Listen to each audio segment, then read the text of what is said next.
Muy bien. Vamos a abrir las camaritas porque estamos en clase. Muy bien.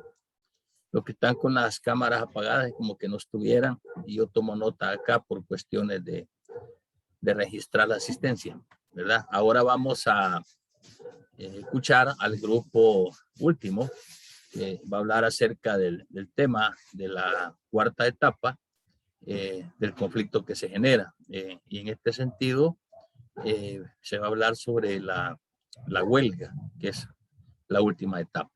Entonces vamos a dejar a la señorita Fátima, que ella sea la que mueva las diapositivas y exponga. Adelante, señorita.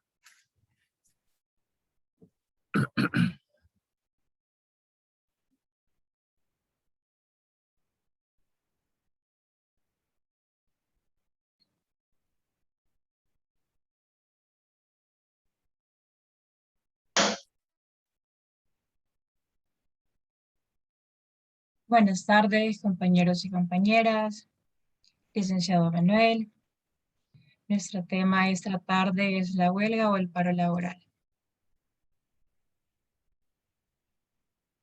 El derecho a la huelga está establecido en nuestra Constitución en el artículo 48 y nos dice que se reconoce el derecho de los patronos al paro y el de los trabajadores a la huelga, salvo en los servicios públicos esenciales y determinados por la ley. Para el ejercicio de estos derechos no es necesario la calificación previa, ya que Voy a después de haber... interrumpir, señorita Fátima, le voy a interrumpir porque no me dijo quiénes son los que conforman el grupo, quiénes trabajaron. El grupo está integrado por Eduardo Zuria, Aida, su servidora Fátima y Gloria Mejía Zelaya. Gracias, sigamos. Y los efectos de la huelga o el paro se tienen efecto retroactivo al momento en el que esto se inicia, de manera que se comprende el derecho a sumarse a la huelga, así como también a difundir la huelga y los objetivos que se persiguen entre los demás trabajadores.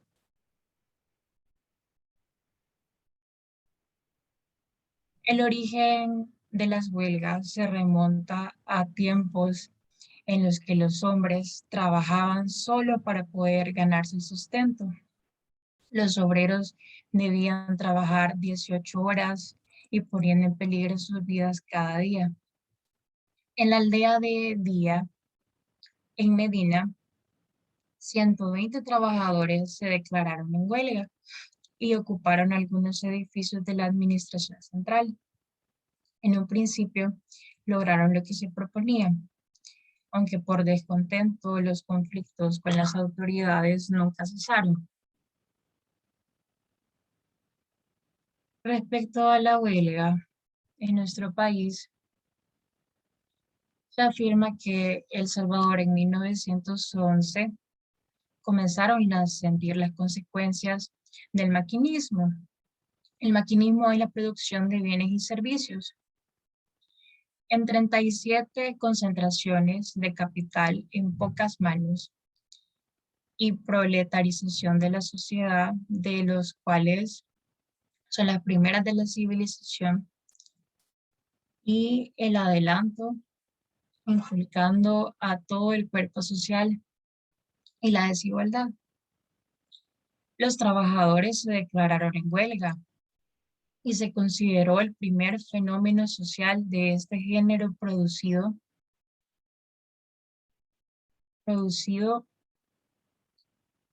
en el país. ¿Qué más? Tenemos que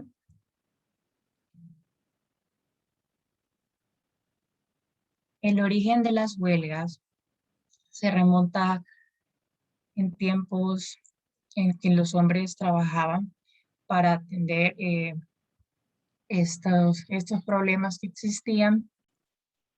Y los primeros antecedentes los tenemos el lunes, el 21 de julio de 1919.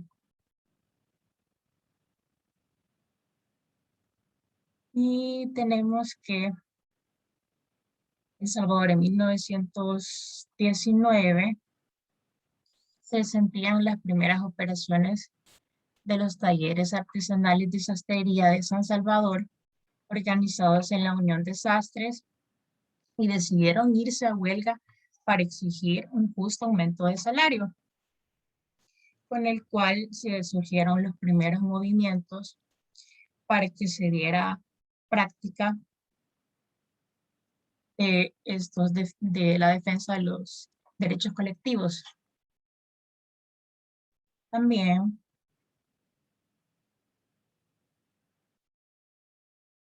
se abandonaron los antiguos gremios de maestros y aprendices que venían funcionando desde la época de Gerardo Barrios. Fue la primera huelga obrera en El Salvador y la sociedad salvadoreña tuvo que definirse frente a esta novedosa expresión de lucha de clases, y los sastres en huelga recibieron el apoyo de diversos factores democráticos. En la Constitución de El Salvador de 1939 se estableció la conciliación y el arbitraje para resolver unos y otros conflictos, pero se abstuvieron de mencionar la huelga, ni en su aspecto de método para solucionar diferencias colectivas, ni como derecho de los trabajadores. Se inauguraron las razones de esta omisión, pero en 1939 el término huelga y la acción de holgar no eran desconocidas, ya que en el artículo 63 se expresa que los conflictos que surgieron entre el capital y el trabajo o entre patrono y opuestos, empleados y obreros, serán resueltos por el Tribunal de Arbitraje o de Conciliación que una ley especial deberá determinar. Entonces, como pueden ver, los empleados públicos vivieron un espacio de lucha para lograr los objetivos a través de la huelga y lograron presionar con ello al gobierno para que pudieran cumplir con las mejoras salariales y mayores prestaciones para mejorar sus condiciones de vida. Movimientos huelguísticos.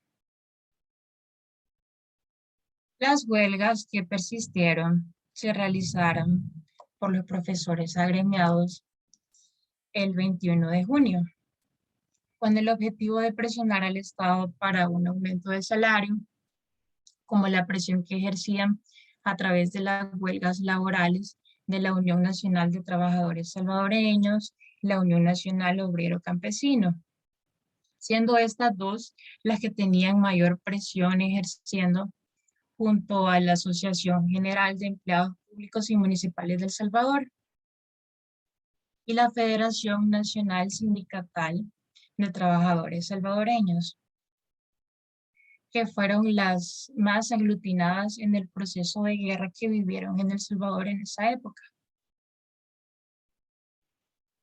Hola, Fa. No sé si podría continuar yo con la clase. Es que yo era la que estaba designada para el trabajo, pero tenía unos problemas y no podía, pero sin embargo quiero ayudarle a continuar con la exposición, si es posible. Continúe, pues. Hola. Sí, continúe entonces. Ok, solo me ayudas con las diapositivas. Vaya, ya que les contó la historia de cómo surgió la huelga o el paro en El Salvador, yo les voy a hablar acerca de las definiciones legales que encontramos y las definiciones doctrinarias que podemos encontrar del paro o de la huelga. La primera que encontramos es que, como ya habíamos establecido, de que la huelga es un derecho legal, un derecho constitucional que está desarrollado en nuestra Constitución, valga la redundancia.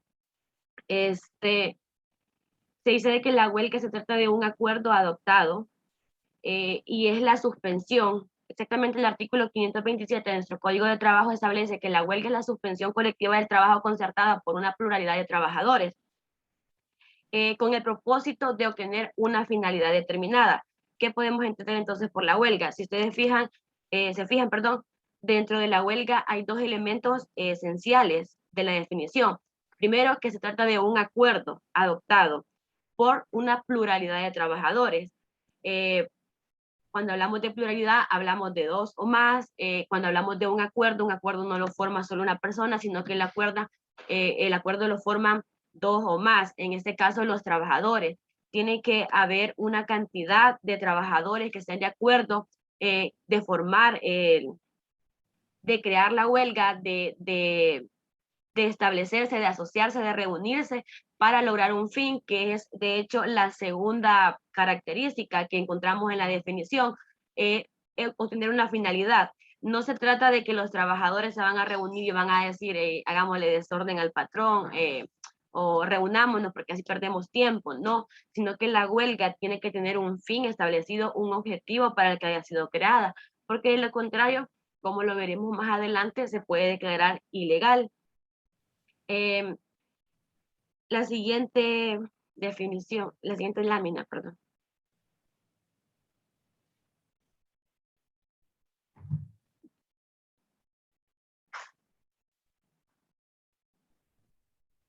En lo que carga. Dentro de la siguiente lámina, lo que vamos a establecer son características del derecho de la huelga. Dice de que el derecho de la huelga es el último requisito, la siguiente, es el último recurso que se debe agotar después de las negociaciones. Si ustedes ya se fijaron, dentro de nuestras disposiciones empezó con el trato directo, empezaron con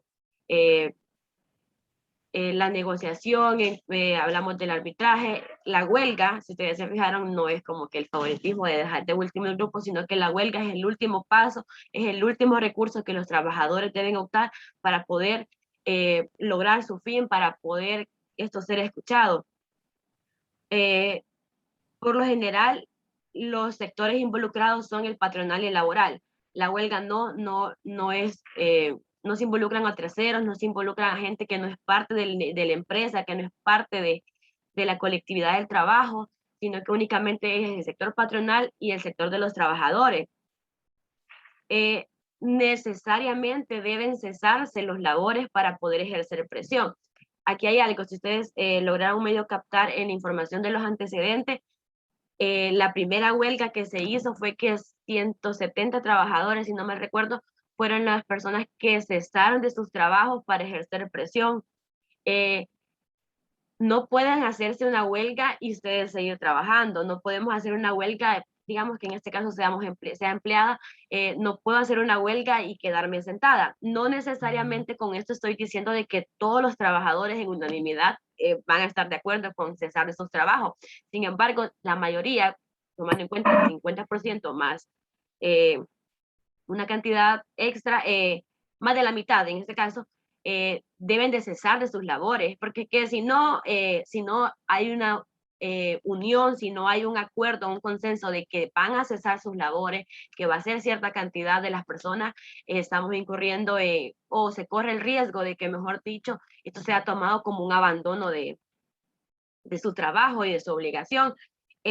Necesariamente deben cesar los labores, luego debe ser temporal y jamás debe ser permanente. La huelga no es que vamos a ponernos en huelga de aquí hasta que Dios venga, sino que tiene que tener una fecha.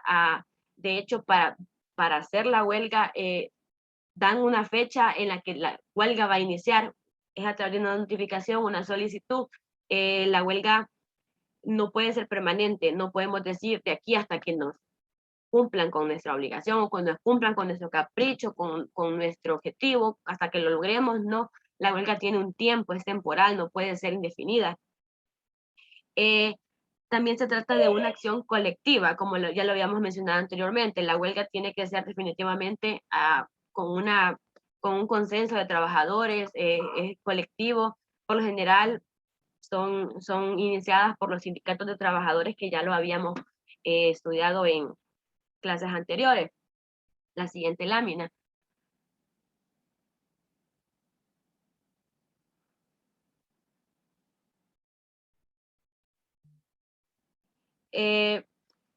Cuando hablamos de la naturaleza de la huelga, muchos habían dicho de que si la huelga era un derecho o era un acto humano.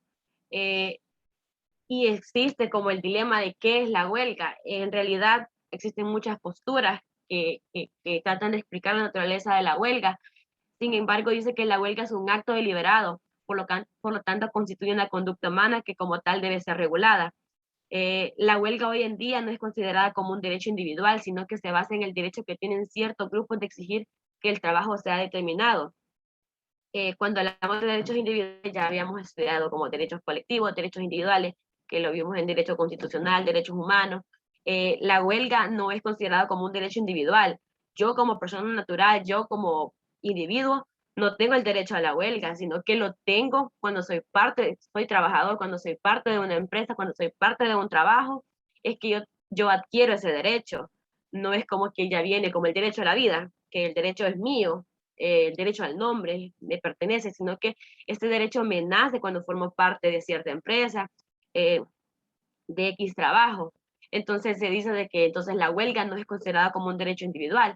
También se dice de que existe otra postura que menciona de que la huelga o es un derecho o es un acto. Y en realidad también explican de que la huelga es un acto que protege un derecho. Entonces, el derecho de asociarse, el derecho de expresarse, el derecho de obtener mejoras laborales a través de los contratos colectivos y entre otros objetivos. La siguiente, perdón. Ahora bien, ahora vamos con la normativa, aplicable de la huelga en El Salvador. Y como ya lo habíamos mencionado, primeramente tenemos la Constitución de la República, tenemos el Código de Trabajo, que es el que actualmente estamos estudiando. La huelga es una figura a través de la cual se pretende realizar demandas de carácter laboral, es decir, que la huelga se busca como una finalidad que se mejoren las prestaciones, garantías y demás aspectos de índole laboral. Esta última es la expresión con la que una o varias personas demanden en sentido urgente a su patrono. La huelga, como ya les habíamos mencionado, tiene diferentes finalidades. La siguiente, para avanzar la lámina. Tienen diferentes finalidades. Dentro de ellas, en el artículo 528 de nuestro Código de Trabajo, encontramos que para que la huelga pueda ser exigida como tal o para que se pueda ejercer el derecho a la huelga, tienen que haber de ciertos requisitos para que ésta pueda ejercerse. Por ejemplo, la primera es la celebración o revisión de un contrato colectivo de trabajo. La segunda es la celebración o revisión de la convención colectiva de trabajo. Y la tercera es la defensa de los intereses profesionales comunes de los trabajadores. En la historia podemos ver de que no estaban exigiendo una revisión de contratos, sino que lo que estaban exigiendo y lo que dio pie a la primera huelga, por lo menos en el país, fue el defender los intereses profesionales, defender los intereses de los trabajadores en ese tiempo. Entonces son estas tres finalidades. Ya en la definición habíamos dicho, con una finalidad determinada. La finalidad no es que, ok, todos queremos esto, hagamos que esto sea una finalidad. No, la finalidad ya está establecida en nuestro Código de Trabajo. El artículo 48 de la Constitución, que es prácticamente la base, el fundamento que da pie para que otras normativas lo puedan desarrollar, es donde se reconoce el derecho al trabajador y el derecho el derecho al trabajador a la huelga y el derecho al patrono al paro.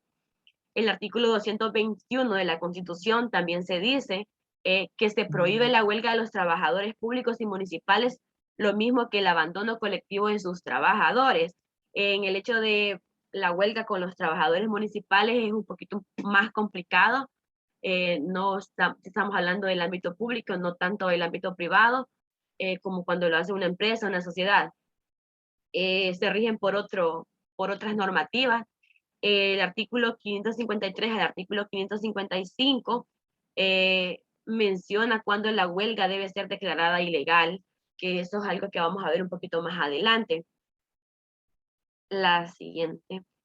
También hay que reconocer que hay instrumentos internacionales que se han encargado de desarrollar y de explicar la importancia de la huelga, que han tratado de acuerpar, de tomar en cuenta y que es para que el derecho a la huelga tenga un poquito más de peso. Entre ellos encontramos la Declaración Universal de los Derechos Humanos, el Pacto Internacional de Derechos Económicos y Sociales y Culturales, el Pacto Internacional de Derechos Civiles y Políticos y el Pacto de San José. todas estas normativas dentro de su desarrollo tienen un cuerpo normativo, tienen una base que trata de incentivar a la sociedad, al Estado, de que este derecho sea reconocido y que este derecho sea respetado, porque el derecho a la huelga es importante aclarar que podemos tener trabajo, que ya sabemos que es un derecho social sumamente importante, pero no nos basta con tener un derecho al trabajo, sino que tenemos que tener un derecho, otro derecho, que proteja este derecho.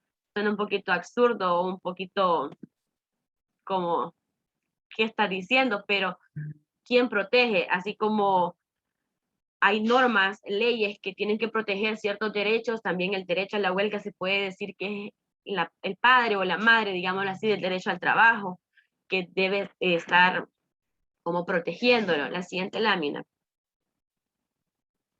Ahora bien, el paro. Se dice de que el paro en el artículo 539 es la suspensión total del trabajo ordenada por un patrono o sindicato de patronos en unas o varias empresas, en unos o en varios establecimientos. Con respecto al paro y la huelga, ya lo habíamos mencionado que sí existe una gran diferencia. La primera es de que el paro es aquel exigido por los patronos, la huelga es aquella exigida por los trabajadores y es como que la principal. Sí, otra de las diferencias que podemos encontrar y que lo vamos a ir viendo en el desarrollo es la huelga tiene la finalidad que ya la habíamos mencionado, la revisión del contrato colectivo y la revisión de la revisión de una convención de trabajo y la mejora de las prestaciones laborales. Con el paro, la siguiente lámina. Con el paro, lo que podemos ver es que estos lo hacen en defendiendo sus intereses económicos de capital a través de la celebración o una revisión de un contrato de una convención colectiva de trabajo.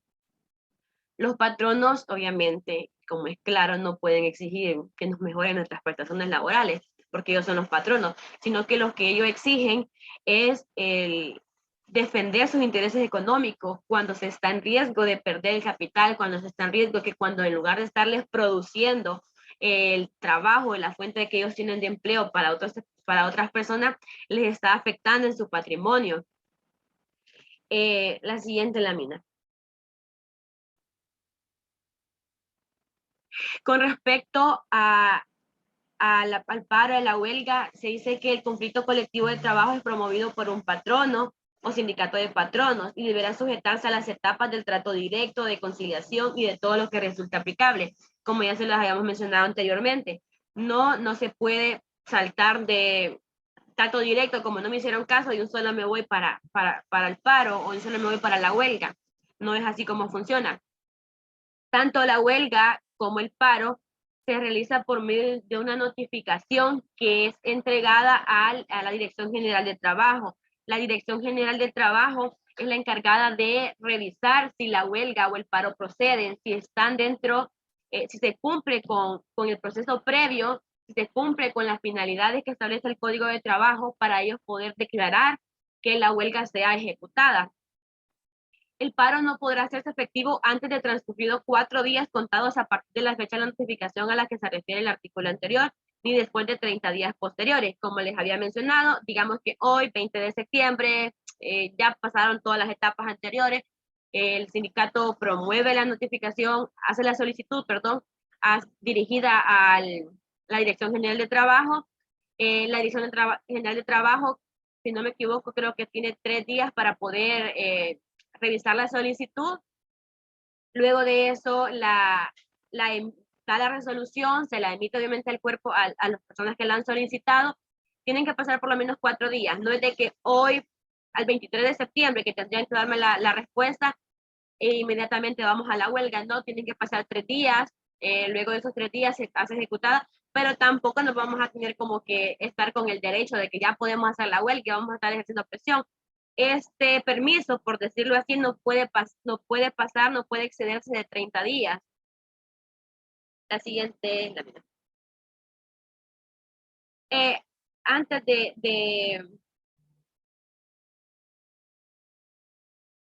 de terminar, La base legal, perdón, es el artículo 555 del Código de Trabajo, el 552 del Código de Trabajo, donde menciona sobre la legalidad de la huelga. La huelga, efectivamente, ya como la habíamos mencionado, va a ser ilegal cuando no haya pasado por el debido proceso, cuando no cuando no se hayan agotado los recursos anteriores, las etapas previas, cuando está fuera de las finalidades y cuando no haya como cumplido con los requisitos, como por ejemplo la cantidad de personas que deben estar de acuerdo para cesar de sus labores, para poder hacer exigibles los derechos con los que se están pronunciando.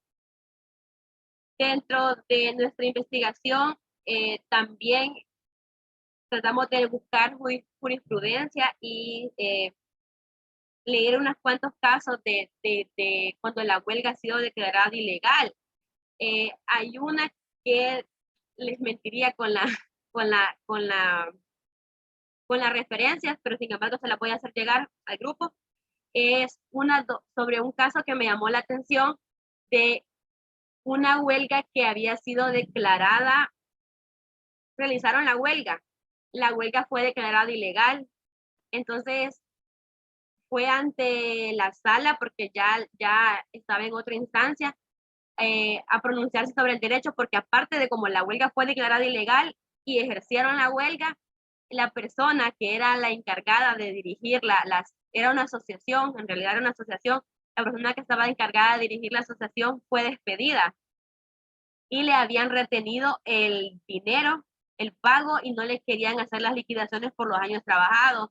Entonces, es una como de las bases o de los ejemplos claros de qué es lo que puede suceder si no se sigue como el procedimiento establecido para poder llegar a la instancia de la huelga y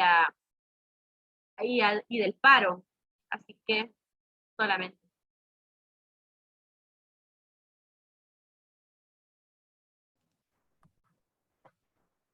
Bueno, gracias equipo por el tema que acaban de exponer.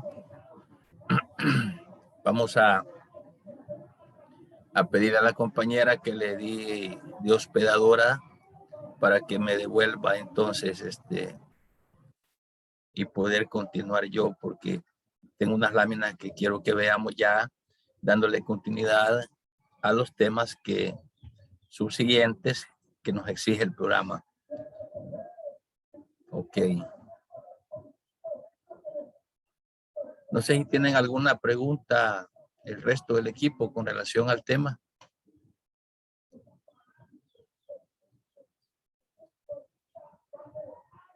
Bien, si no hay, entonces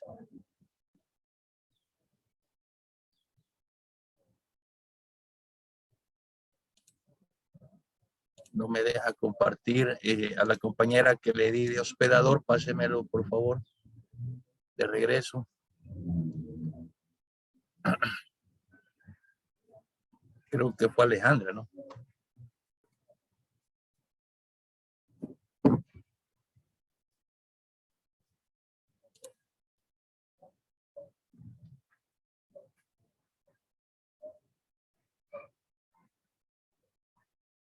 Ok, gracias.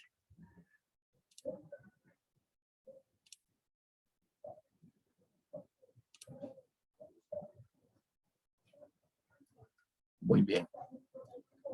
Vamos a continuar. Cada uno de ustedes expuso el tema que se les había encomendado. Hemos hablado de los conflictos de interés, que ya los vamos a reforzar esos temas, conflictos de interés económico. Y también hemos hablado acerca de las etapas que conlleva un conflicto colectivo de trabajo. Como escucharon, las razones o los motivos que ya la ley franquea para irse a una huelga es por efectos de revisión de un contrato colectivo de trabajo, que es uno de las 3 modalidades que permite la ley para irse a la huelga. Entonces, acabamos de terminar prácticamente las etapas, el trato directo, la conciliación, el tercero sería el arbitraje y el cuarto que es la huelga. Entonces, esas 4 etapas se dan dentro de la solicitud de una celebración de un contrato colectivo de trabajo. Eso es lo que hemos estado viendo en las unidades anteriores. En la unidad 2, que ya se agota con estos temas expuestos, vimos acerca de lo que es un contrato colectivo de trabajo, cómo es que se formaliza, y para ello, con un pliego de peticiones que se le hace al patrono, entonces se agotan estas 4 etapas. Podría ser de que a lo mejor con la primera etapa se tenga que hacer trato directo, donde el patrono y el sindicato se puedan poner de acuerdo en todos los puntos. Podría ser que no, y que por eso hay que irse a una segunda etapa, la cual es la etapa de la conciliación. Es probable que en esta etapa puedan llegar a un acuerdo siempre con un conciliador al centro, ¿verdad? Que sería entonces el Ministerio de Trabajo quien siempre interviene. Luego, si no se da en la etapa de la conciliación, agotaremos la etapa del arbitraje. De no conseguirse en el arbitraje las peticiones como tal, el último ratio, como lo explicó la compañera Gloria Zelaya, nos vamos a la huelga. Entonces, van a anotar ustedes estas 4 etapas, las vamos a volver a repetir, pero ya no para la celebración de un contrato colectivo de trabajo, sino que dentro de un conflicto colectivo de trabajo que se genere, vamos a volver otra vez a ver cada una de estas etapas. Entonces, lo que acabamos de exponer con estas 4 etapas es cuando se quiere celebrar un contrato colectivo de trabajo. Pero ahora, dejando eso atrás y viendo hacia adelante la unidad número 3, esta unidad habla de conflictos colectivos de trabajo, ¿sí? Ahora, aquí son otros temas que tienen que ver siempre con las asociaciones profesionales, que son conocidas como sindicatos, frente a lo que es un patrón. De tal modo de que el conflicto ya no es individual, como se mira en Laboral 1, donde la persona, el trabajador, se ve frente a un conflicto con el patrón de forma personal, por ejemplo, cuando hay un despido.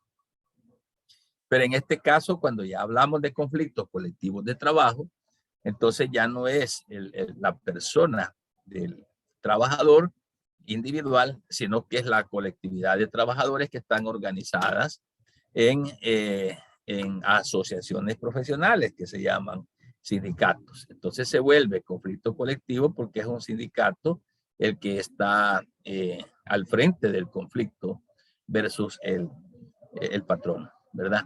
Entonces, como estamos entrando a la unidad número 3, donde acá vamos a hablar de conflictos colectivos de trabajo, veamos entonces qué entendemos por conflicto.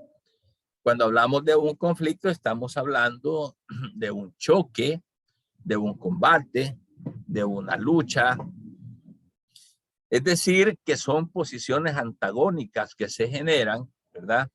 Como resultado de que cada una de las partes pone sus intereses por enfrente, ¿verdad? Eso es lo que sucede. El sindicato, por un lado, le va a poner por enfrente sus intereses, y el patrono, por el otro lado, también le va a poner enfrente sus intereses. Entonces, cuando hay intereses antagónicos, es que se da un choque, se da una lucha, posiciones adversas, y a eso se le llama conflicto, ¿verdad? Entonces, ya esta esta definición de conflicto, entrada en lo que es en el derecho laboral puro, vamos a decir que esto se genera por un derecho laboral, ¿verdad?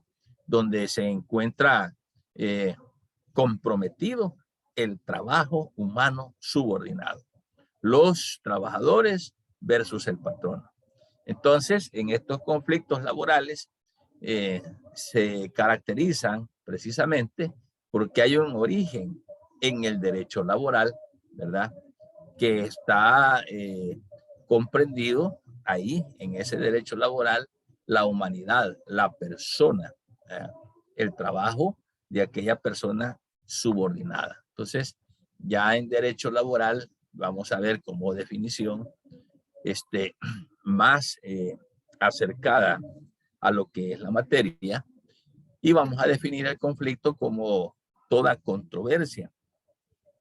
Es toda controversia que va a surgir, ¿verdad?, entre dos grupos, es decir, empleadores y trabajadores que están fuertemente atados, ¿verdad?, a una relación laboral. Acuérdese, como decía la compañera Celaya hace un momento, hay un derecho ahí, ¿verdad? Derecho a la huelga que cubre derechos, ¿verdad? Derecho a la huelga, decía la compañera, que sirve para cubrir o sirve para respaldar derechos laborales. En este sentido, entonces, en materia puramente laboral, esa controversia es netamente entre trabajadores y empleados y empleadores, ¿verdad?, o patronos, quienes están relacionados estrechamente por ese derecho laboral, ¿verdad? Entonces, a eso se le va a llamar conflictos colectivos de trabajo, ya específicamente hablando, ¿verdad? Hemos venido diciendo de que estos conflictos colectivos que se han venido generando, ¿verdad? Se generan o se originan, pues, estos conflictos colectivos por muchas razones, ¿verdad? De tal manera de que estas razones que causan el conflicto colectivo en estos tiempos, ¿verdad?, se da precisamente por los intereses que se manifiestan actualmente dentro de esa relación laboral patrono-trabajadores. Estos derechos que ahora se plasman en la ley, en la Constitución, en el Código de Trabajo y en las demás leyes a fines laborales, son derechos que se han venido conquistando. Antes no existían, ya lo hemos dicho históricamente hablando, que quien disponía era el patrono como él quería. Y los trabajadores, por el amor a su trabajo, tenían que aguantar, soportar las decisiones que el patrono tomaba. Pero ahora no, aquí nos vemos ya frente a un conflicto, es decir, dos posiciones, no solamente la posición que el patrono diga, sino que también nos vemos frente a una posición de intereses en favor de los trabajadores. Y por eso es de que ya la Constitución y las leyes secundarias hablan acerca del derecho a asociarse, del derecho a sindicalizarse, del derecho al conflicto laboral. Si es posible llegar hasta los términos de huelga, pues, ¿verdad? Porque ahora sí, con este cuerpo legal que tenemos, laboral, ahora los trabajadores pueden mostrar su descontento y luchar por sus intereses. Estos conflictos colectivos de trabajo, ¿verdad?, se pueden clasificar de la siguiente manera. Los vamos a clasificar como conflictos jurídicos o de derecho, que es uno, y dos, los conflictos económicos o de interés, ¿verdad? Que fue algo de lo que hablaron ustedes en la semana recién pasada en la ponencia que tuvieron, ¿verdad? Que fue un tema de los que nosotros dejamos para exponer, y por consiguiente tomen nota que los conflictos colectivos de trabajo los vamos a clasificar en dos clases: conflicto jurídico o de derecho y conflicto económico o de interés. Esos son la clasificación mayor prácticamente y fuerte que pueden tener los conflictos colectivos de trabajo, ¿verdad? Entonces, acordémonos también lo que dije a un principio, que los conflictos también pueden ser de carácter individual y pueden ser también de carácter colectivo. De carácter individual, ya lo dijimos, es cuando yo en mi persona, ¿verdad?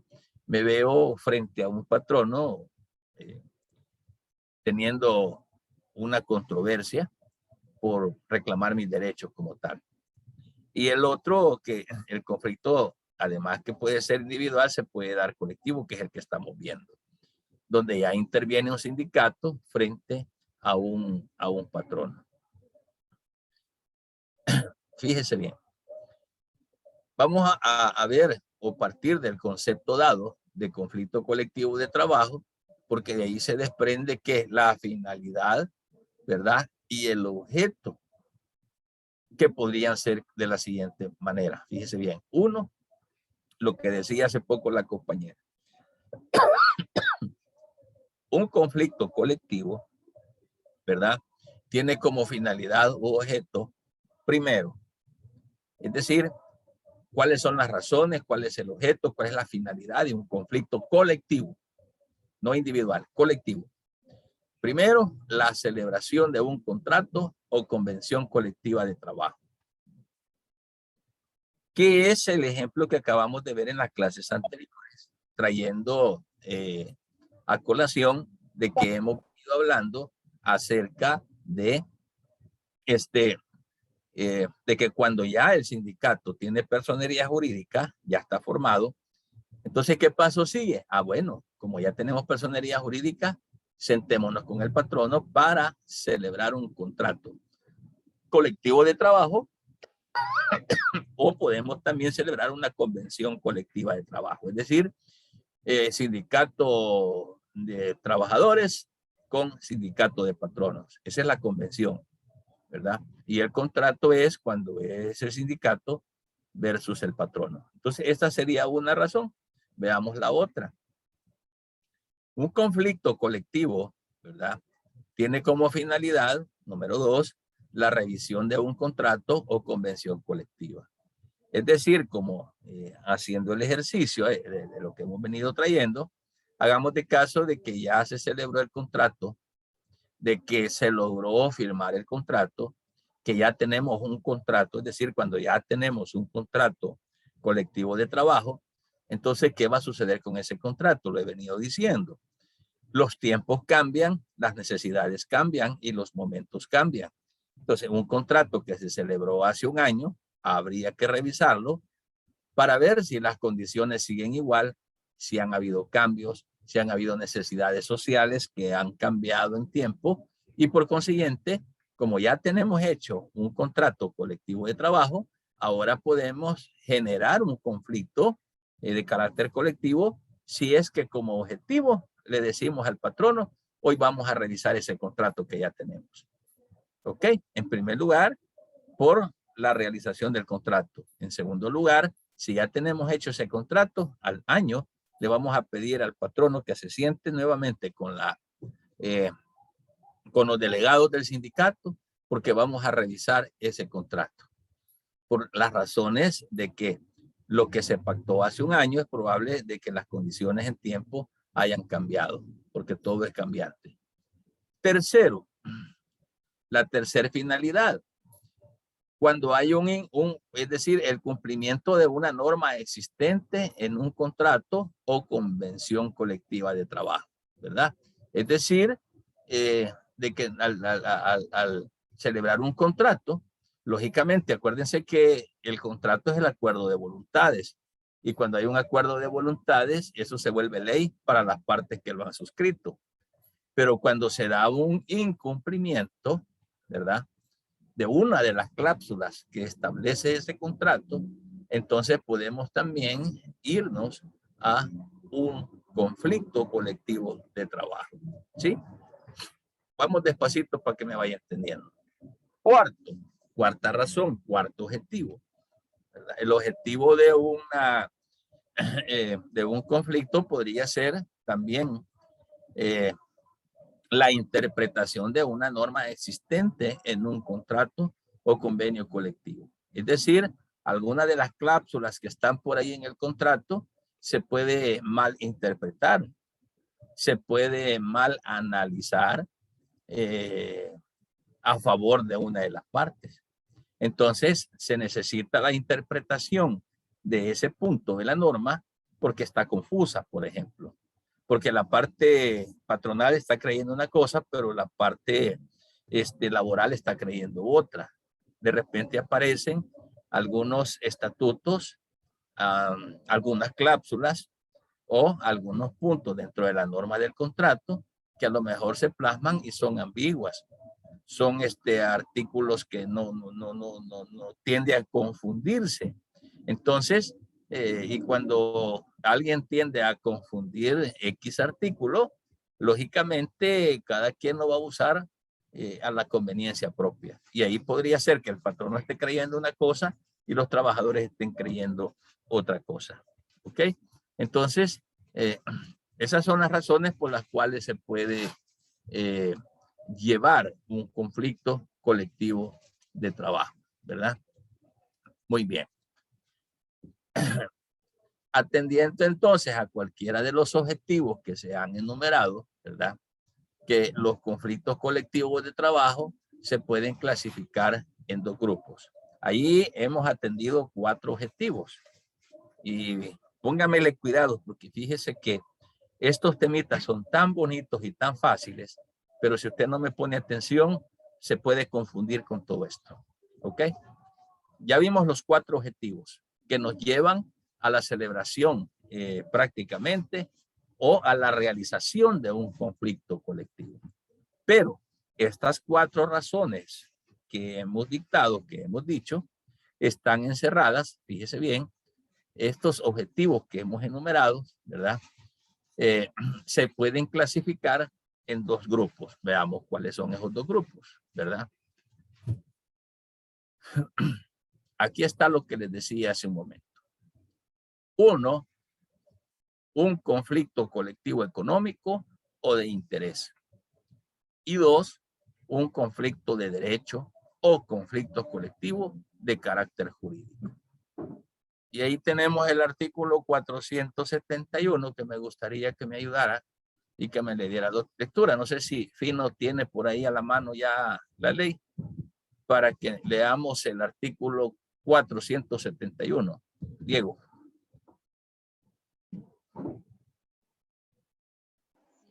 Ahorita.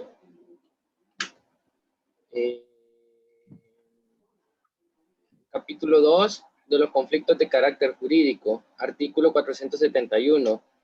Cuando se trate de un conflicto colectivo jurídico, la parte interesada presentará al juez su demanda con duplicado en la que expondrá, además de los requisitos del artículo 379 aplicables, todas las razones que tuviere para demostrar que se está incumpliendo o interpretando erróneamente el contrato o la convención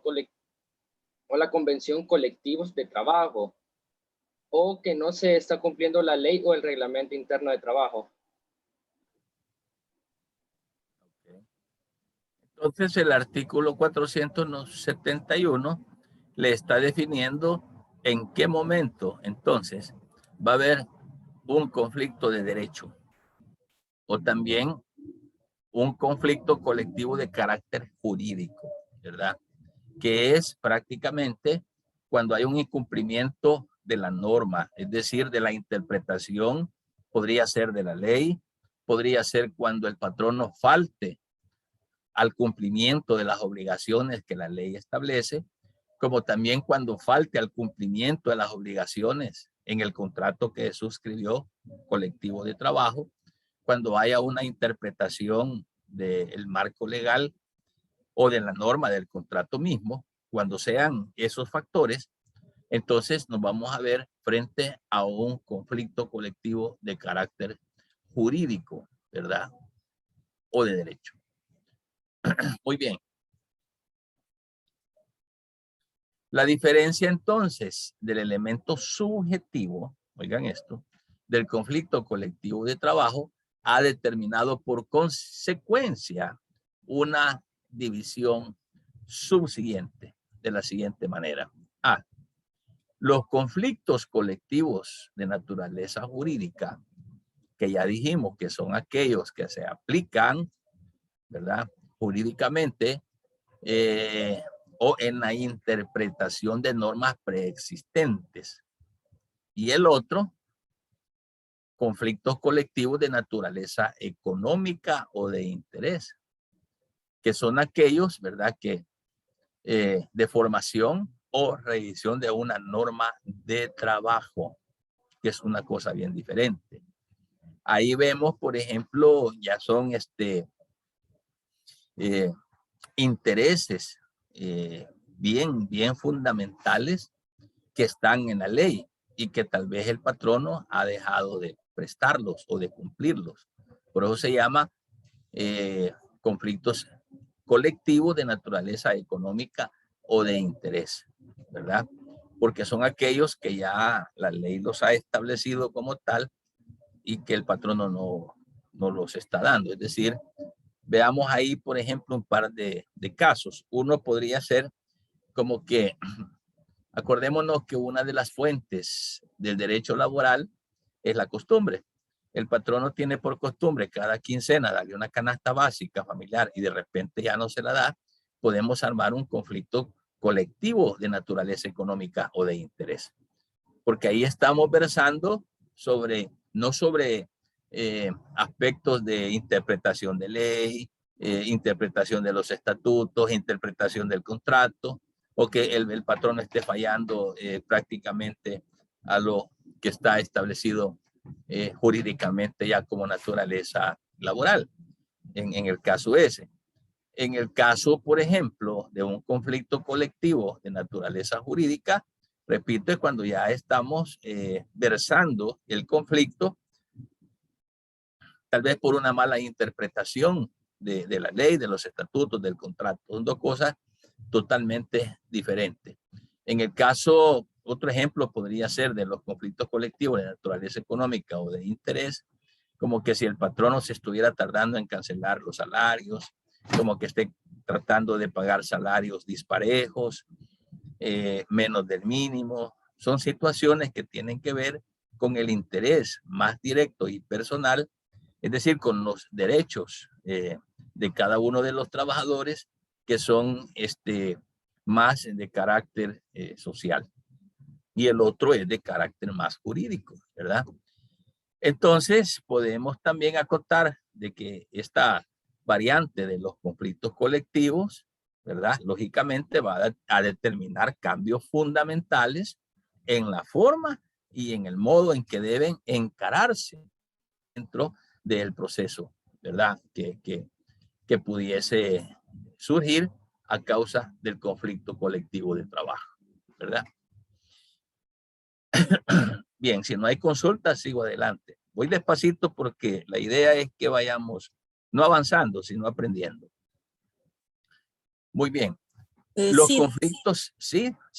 buenas tardes, licenciado. Buenas tardes. Con respecto al conflicto colectivo de naturaleza económico, del ejemplo que usted pone, si por ejemplo en una alcaldía el presidente, el alcalde anterior que estuvo, sí se le daba canasta básica a los empleados, pero el nuevo que viene no, podría aplicar.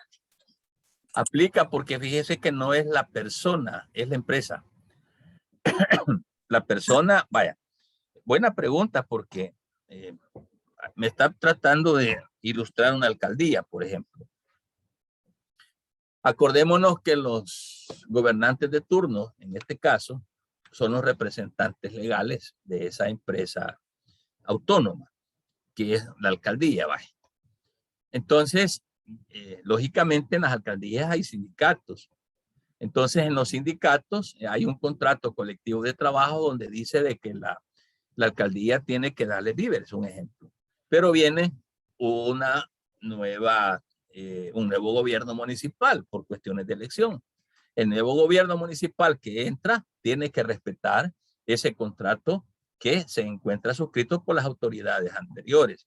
No quiere decir que porque ya se fueron, ya se acabaron los derechos. No, los derechos que se ganan, se conquistan y se estampan ahí, esos se van a respetar.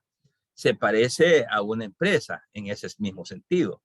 Usted trabaja, por ejemplo, para una empresa X, no es alcaldía, es una empresa privada, y cambian de representante legal, por ejemplo, ¿verdad? Entonces, al haber cambios de representante legal, de junta directiva, de gerencia o de autoridades en la empresa, no quiere decir que lo que se suscribió días antes quede perdido, sino que ese se da una continuidad porque quien en su momento firmó tenía la autoridad de hacerlo.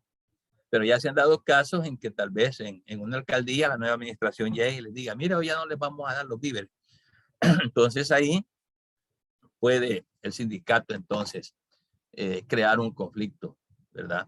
En este caso económico y de interés, ¿verdad? No jurídico, por las dos clasificaciones que estamos haciendo.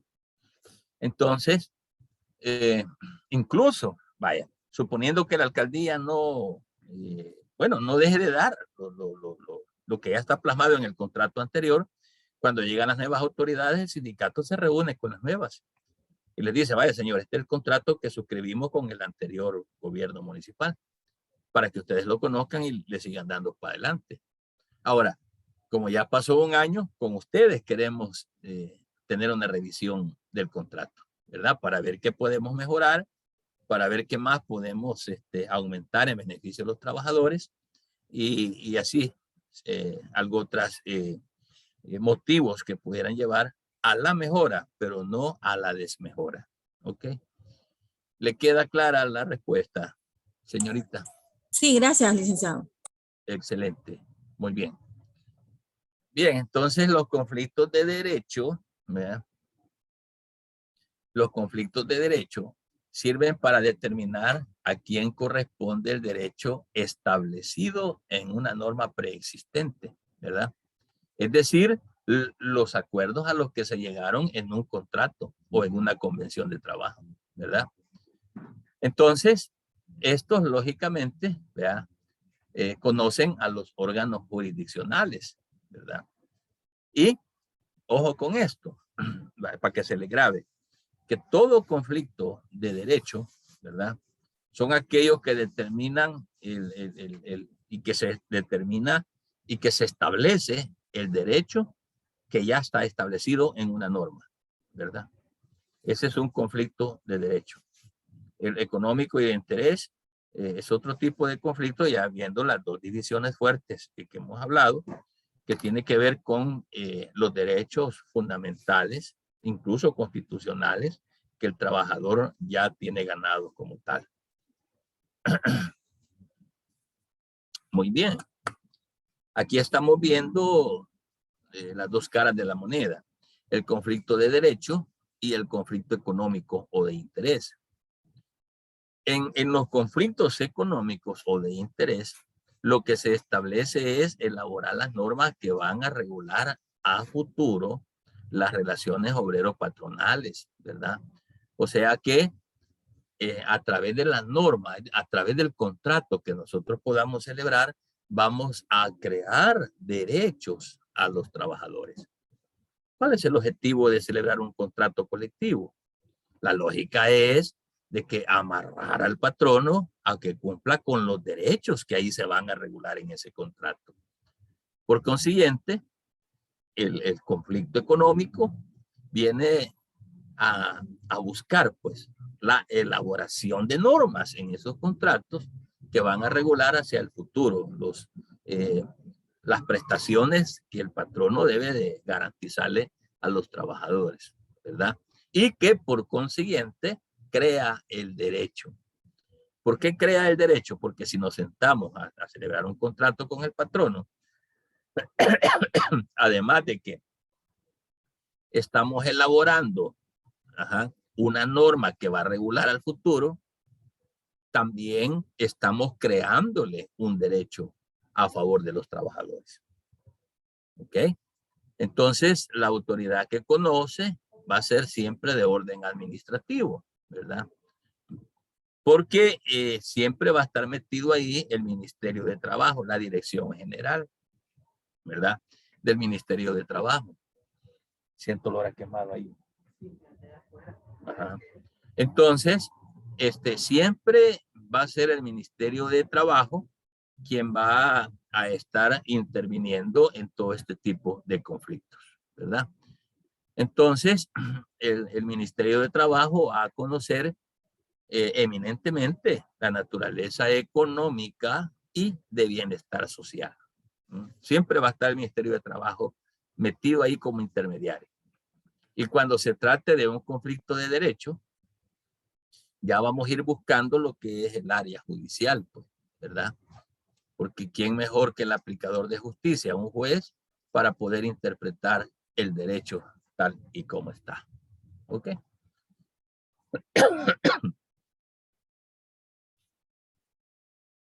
Muy bien.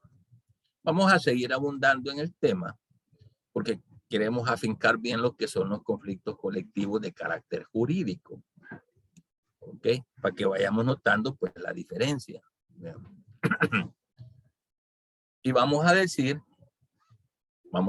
que el conflicto colectivo de carácter jurídico está plasmado en aquellos que tienen lugar entre núcleos de trabajadores organizados en forma de asociaciones profesionales, que es lo que nosotros conocemos como sindicato, y un patrono o la organización patronal, ¿verdad? Que también pueden formar sindicatos de patronos. Por eso es que la ley habla de contratos y de convenciones, porque va a depender quién contra quién se va a celebrar, ¿verdad? Y esto de celebrar este contrato o este convenio con la parte patronal, es decir, el sindicato con la parte patronal, es para la obtención, ¿verdad? Para obtener el cumplimiento o la interpretación de esas cláusulas que van a tener o aparecer en el contrato o en la convención de trabajo, siempre y cuando estas cláusulas que estén en ese contrato afecten los intereses de los trabajadores. ¿Sí? Bien, entonces yo quiero que vayamos quedando claro que cuando se trata de un conflicto colectivo de carácter jurídico, es cuando estamos frente a una interpretación de un contrato, interpretación de ley, es cuando estamos frente a un conflicto de interés que le afecta a los trabajadores por una norma o por una cláusula que habría que revisar, ¿verdad? Tiene que ver más con el derecho, por eso se llama conflicto colectivo de carácter jurídico, ¿verdad? Porque tiene que ver más con la interpretación de la norma. Tiene que ver más con la interpretación de esos contratos, ¿verdad? Que no afecten sus cláusulas, los intereses de cada uno de sus trabajadores. ¿Ok? Entonces, además de la definición de estos conflictos colectivos de trabajo, vamos a ver sus características también, como la importancia de que esto se regule dentro de un contrato, es decir, que esté reglamentado, es bien importante. Hablar de la clasificación de los conflictos colectivos de carácter jurídico también, ¿verdad? Bien, hemos dicho, y se los voy a repetir, que la finalidad de los conflictos colectivos de carácter jurídico es siempre, ojo acá, determinar a quién corresponde el derecho establecido en una norma preexistente. ¿Ok? Vamos entendiendo. Hay dos clases de conflictos, dos clasificaciones fuertes, ¿verdad? Los conflictos colectivos de carácter jurídico es una clasificación y los conflictos económicos, o sea, conflictos colectivos de carácter económico o de interés es otra clasificación, ¿verdad? Son dos conflictos totalmente diferentes. Este conflicto colectivo de carácter jurídico es aquel que tiene que ver con la determinación, ¿ya? A ese derecho que se ha establecido en una norma preexistente, ¿verdad? Una norma que puede crearse en un contrato, en una convención colectiva de trabajo, ¿verdad? Y por consiguiente, es el juez quien va por ministerio de ley, quien tiene la facultad de poder determinar. Si es interpretar, interpretarla. Si es ver quién tiene el derecho, entonces el juez va a determinar a favor de quién es que está el derecho, ese derecho preexistente en una norma preestablecida, ¿verdad? Como puede ser, y estamos mencionando el contrato colectivo de trabajo, porque precisamente ahí es donde se originan prácticamente los conflictos que se generan entre el sindicato y el trabajo y los patronos, ¿verdad?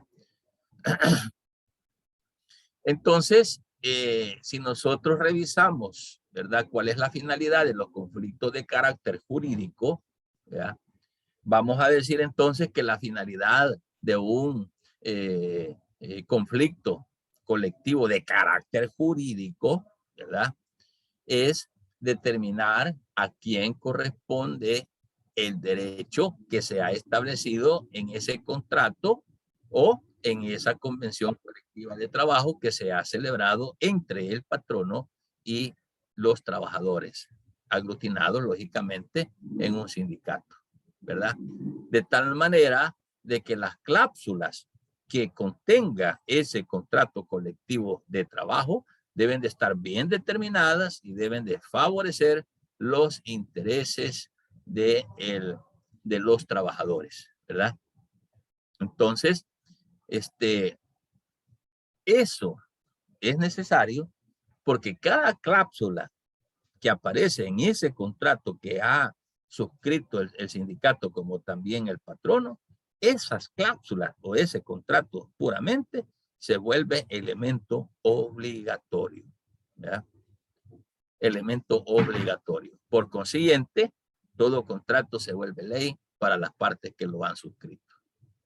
Por eso es bien importante revisar a través de un conflicto colectivo de trabajo, interpretar, revisar, armonizar todos los estatutos, las cláusulas, perdón, que se van a contemplar en esa convención o en ese contrato colectivo de trabajo. Entonces, todo esto que estamos diciendo es lo que tiene que ver con un conflicto colectivo de carácter jurídico. De carácter jurídico. El contrato se vuelve obligatorio para las partes, ¿verdad? Y se vuelve ley, pues, de estricto cumplimiento. Al final el patrono no puede incumplir o decir, mire, ya no les voy a dar lo que les ofreciba, tiene que cumplirlo. Muy bien. Veamos sus características. Y lo vamos a ver, por ejemplo, con relación a lo que establece el Código de Trabajo, ¿verdad? La primera característica que tiene este conflicto colectivo de trabajo de carácter jurídico es que debe de tener existencia, ¿verdad? En un contrato colectivo de trabajo o en una convención colectiva de trabajo. Primero, debe de existir ese contrato. Debe de existir. Segundo, se debe de perseguir el cumplimiento o la interpretación de una norma o normas que contenga el contrato o la convención, ¿verdad? Tercero, que se encuentre afectado el interés profesional de la categoría. Es decir, acordémonos el famoso indubio pro operari, ¿verdad? Que siempre el derecho va a buscar lo que más le favorezca a la parte laboral, ¿sí? Entonces, aquí vamos a buscar un interés afectado. Es decir, ese interés que afecte a los trabajadores, que afecte al sindicato. Y el cuarto, ¿verdad? Que su planteamiento se formule ante un juez de trabajo. Esas son 4 características del conflicto colectivo de trabajo de carácter jurídico, ¿sí? Lógicamente, es el juez ante quien se va a plantear esta controversia o este conflicto que se dé. Ahora veamos por qué es importante su reglamentación. Acordémonos que como abogados, pues mientras todo quede por escrito, hay más certeza jurídica en todas las materias. Y en materia de derecho laboral, lógicamente, ¿verdad? Es importante su reglamentación porque va a encauzar el desarrollo de las contiendas colectivas que se generan, ¿verdad? Y con ello se procura afianzar el mantenimiento de la paz y la tranquilidad laboral y social, lógicamente. ¿Ok? Por eso tiene que quedar reglamentado todo. No podemos dejar en el aire alguna oferta que haga el patrono, una promesa. Tiene que reglamentarse. No solamente de palabras que diga el patrono, sí, hombre, mire, dentro de 2 meses le voy a aumentar el 10%. No, escribámoslo. Por eso es necesario de que se reglamente. En primer lugar. En segundo lugar, es necesario que se reglamente porque las condiciones, ¿verdad?, de esas prestaciones van a quedar afincadas, fijas, ¿verdad? De tal modo de que esto, ¿verdad?, que se reglamente, va a garantizar la efectividad, ¿sí? La efectividad del derecho, ¿verdad?, de las promesas que el patrono haga, ¿verdad? Y la otra situación es porque debe de integrarse, lógicamente, en el instrumento, un contrato por escrito. Debe de integrarse en el instrumento, ¿verdad? De tal manera de que en ese instrumento, además de que deben recurrir las organizaciones gremiales para la solución de sus diferencias, estando inscrito ese documento, tiene lógicamente fuerza jurídica para hacer cumplir cualquier promesa de prestación en favor de los trabajadores. Vean, siempre en favor de los trabajadores. Muy bien. Si vamos a hablar de la clasificación de los conflictos colectivos jurídicos, ¿verdad? Vamos a decir entonces, ¿verdad?, que versado en la existencia misma de los grupos profesionales, cuando digo grupos profesionales, acuérdense, me estoy refiriendo a los sindicatos, ¿verdad? Cuando los empresarios violan este derecho y se niegan a reconocer a los grupos obreros.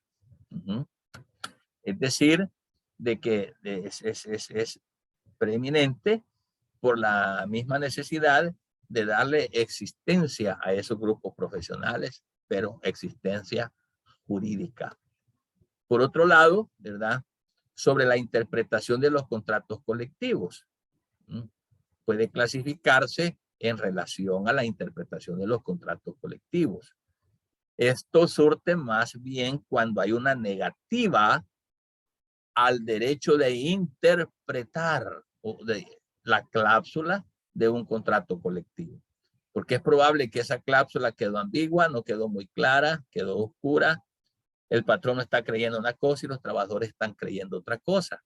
Entonces ellos tienen el derecho de que se interprete jurídicamente el contenido de la cláusula dentro de ese contrato. ¿Cuál es el espíritu de esa cláusula? ¿Qué se quiso decir con esto?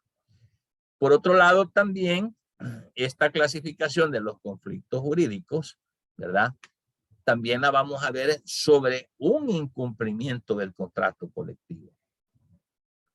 Entonces los conflictos, ¿verdad?, sobre un cumplimiento del contrato colectivo puede verse sobre cualquiera de sus dos elementos. Uno, la obligatoriedad de cumplir y dos, lo normativo, lo que está escrito y lo que se ha firmado en el contrato, eso es una norma jurídica.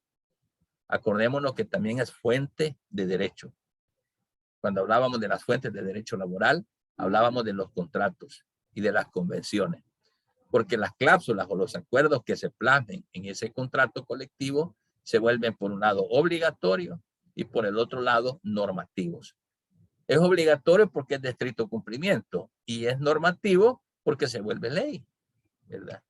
Por consiguiente, al volverse ley, automáticamente también se vuelve obligatorio, o sea, de estricto cumplimiento a lo que se ha establecido, ¿verdad? Ahora, Viendo esta clasificación, porque ahorita solo nos hemos quedado viendo los conflictos colectivos jurídicos, no estamos viendo los económicos o de interés, sino que estamos viendo el conflicto colectivo. No se les olvide que hay dos clasificaciones fuertes sobre los conflictos colectivos de trabajo. Uno es el conflicto colectivo de carácter jurídico y el otro es el conflicto colectivo de carácter económico o de interés. Dos fuertes clasificaciones. De esas dos clasificaciones, ahorita nos hemos quedado trabajando con lo que son los conflictos jurídicos. ¿Ok? Y esto, como bien lo leyó Fino hace un momento, el artículo 471 habla acerca del procedimiento en esos conflictos de carácter jurídico o de derecho. Ahora bien, ojo con esto, por favor. Desde el inicio de esta cátedra, les dije que íbamos a ir trabajando un expediente, ¿verdad? Al cual ustedes le han venido sumando actividades procesales o procedimentales. Hemos hecho, por ejemplo, ya creamos el sindicato, ya lo volvimos persona jurídica y eso tiene que irlo agregando ustedes. Les pedí que agregaran también lo que es la escritura de constitución del sindicato y el trámite que se hace, que me acuerdo que les dije, que deben de agregar también los anexos, ¿verdad? Si, por ejemplo, como el sindicato ya tiene personería jurídica, ya tiene existencia legal, entonces usted debe de anexar la copia del diario oficial. ¿Verdad? Si no lo han hecho, consíganse un diario oficial y solo cambien el nombre ahí y lo agregan en PDF. Es decir, todos los anexos que lleva la creación y la formalidad de un sindicato. Después les dije que presentáramos, así hemos venido armando el expediente y lo vamos a seguir armando. La celebración de un contrato colectivo de trabajo. Entonces hablábamos también de todos sus anexos, tienen que irlos metiendo. Ese es un trabajo que lo estamos acumulando para ser presentado en el tercer registro como tercer parcial y ahí está la nota de ustedes. Vayan trabajando en eso. Ahora les voy a sumar a ese expediente que, como ya vimos acá, es un conflicto colectivo jurídico y ahorita vamos a entrar en lo que es el procedimiento del conflicto. Vayamos agregándole, como ya tenemos la existencia legal del sindicato, acuérdense que celebramos el contrato colectivo, que usted ya tiene que tenerlo agregado en su expediente que usted lleva. Ahora entonces me va a agregar lo que dice el artículo 471. Vamos a hacer una demanda con los requisitos del artículo 379. ¿Por qué? Porque vamos a comenzar un conflicto, una controversia, con el mismo patrono que usted trae dentro de su expediente. Si ustedes no han anexado los anexos que lleva todo lo que hemos venido hablando en la clase, agréguenselos. Entonces, vamos a hacer una demanda porque ya la existencia, ya tenemos el sindicato, acuérdense. Ya presentamos el pliego de posiciones, ya tenemos el contrato colectivo de trabajo. Hoy vamos a demandar al patrono en un procedimiento, en un conflicto de carácter jurídico o de derecho. ¿A qué se va a deber la demanda? La demanda se va a deber a que, como ya tenemos un contrato por ahí, nosotros queremos revisar. Usted busque las cláusulas que a su criterio crea de que tal vez no están bien establecidas, y sobre esa interpretación de esas cláusulas vamos a demandar entonces al patrono y hay que hacer la demanda. Y ahí están los requisitos del artículo 379. Entonces eso me lo va a seguir agregando en el expediente y la próxima semana me va a presentar otro avance desde el primer documento hasta el último que les estamos pidiendo. Fíjense que en la entrega anterior, muchos de ustedes lo único que me entregaron solo fue el último acto. ¿Ya? Y hubieron un par de estudiantes que sí traen el expediente desde el principio, lo vienen armando. Entonces viene completo. Entonces tuve la oportunidad de estar viendo cada uno de los pasos que ustedes han venido dando. Entonces, en esta entrega que tengamos la otra semana, donde ya ustedes van a anexar por ahí una demanda, ¿verdad? Hay que hacer la demanda. Vamos a demandar a la empresa esta que traemos en la secuencia de ese estudio, porque queremos revisar un par de cláusulas que no nos parecen muy atinadas. ¿Cláusulas de qué? Del contrato colectivo de trabajo que usted ya tiene agregado, que fue prácticamente como la última actividad que les pedí que me entregaran. Entonces hoy vamos a hacer una demanda porque vamos a aprender lo que yo vaya diciendo en clase, usted lo va a ir haciendo en la práctica. Yo por eso se lo voy explicando despacito, porque vamos a aprender a hacer una demanda, vamos a demandar al patrono en un conflicto colectivo jurídico, ¿verdad? Eso es lo que vamos a hacer. Que vayan trabajándole ya en eso para ir aumentándole más folios al expediente que ustedes traen. No sé si hay alguna duda al respecto. Si no hay duda, vamos a ir llegando hasta aquí con la clase, porque ya mi garganta ya me pica mucho. Así es que si no hay alguna duda de lo que hemos visto con los 13 compañeros, 12 compañeros que han venido a clase, porque solo 12 hay, de 24 parece que somos. Parece que la mitad viene a clase y la mitad no viene a clase. Entonces yo estoy tomando nota de esto porque dentro de la sumatoria de notas hay un cuadrito que se llama participación en clase, ¿verdad? Entonces a ellos se les regala pues al final un punto para ver cómo se les ayuda a mejorar la nota en el caso de algunos de ustedes que tal vez salen con notas bajas. En el caso de los que salen con notas altas no hay problema. Ahí tenemos el caso de Diego Fino, Reinita Paniagua, Josué Iraeta, Gloria Zelaya, ¿verdad? Y ustedes en general que han salido muy bien en sus notas. Y una de las razones de salir bien en sus notas es que están en clase, ¿verdad? Así es que ahí estamos. Si no hay consultas, jóvenes, los vamos a dejar hasta acá la clase. Y ahí les voy a subir en la plataforma la tarea esta que les estoy diciendo de ir ya preparando una demanda con todos los anexos que lleva una demanda, pues, ¿verdad? Si tienen dudas, le pueden preguntar a Josué. Josué está laborando en un juzgado de paz por ahí y ahí nos puede ayudar, ¿verdad? Como para poder redactar una demanda con los anexos que debe de llevar una demanda. Vamos a demandar al patrono, ¿ok? Entonces ahí vamos a iniciar ya un procedimiento sobre un caso hipotético de un conflicto colectivo laboral de carácter jurídico. ¿Sí? Si no hay preguntas, llegamos hasta aquí, jóvenes. Gracias por su atención y el día miércoles les subo la clase, video clase en la plataforma. ¿Ok? Pasen feliz noche. Buenas noches. Gracias, Nick. Buenas noches. Buenas noches.